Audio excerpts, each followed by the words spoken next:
Koristio si Android godinama i sada si kupio novi iPhone. Uključio si ga i treba da ga podesiš. U ovom videu ću ti korak po korak objasniti kako to da uradiš i objasniti sve šta znači. Prvo, na ekranu vidiš Hello i svajpuj na gore i biraš jezik. Biramo hrvatski jer nema srpskog. Zatim region Srbija.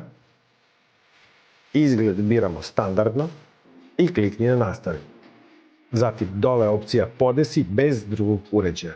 Ovde biraš koristi odabrane postavke i sada se moraš povezati na internet da bi aktivirao iPhone. I klikni na nastavi.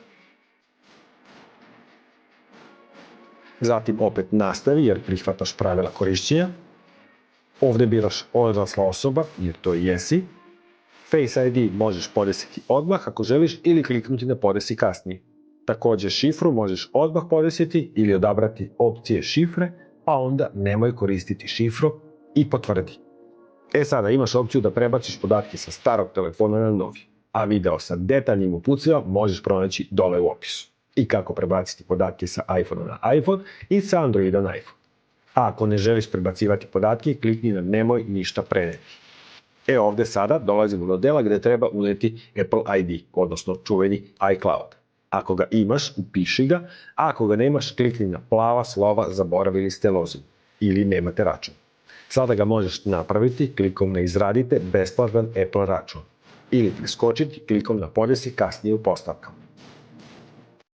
Također, detaljan video kako napraviti Apple ID imaš dole u opisu. Sve objašnjeno korak po korak. Ovde se mora složiti sa uslovima korišćenja i potvrditi.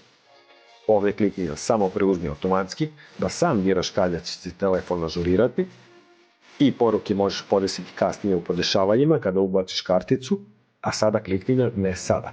Lokaciju ostavi isključenu ako ti ne treba i klikni na podesi kasnije i potvrdi.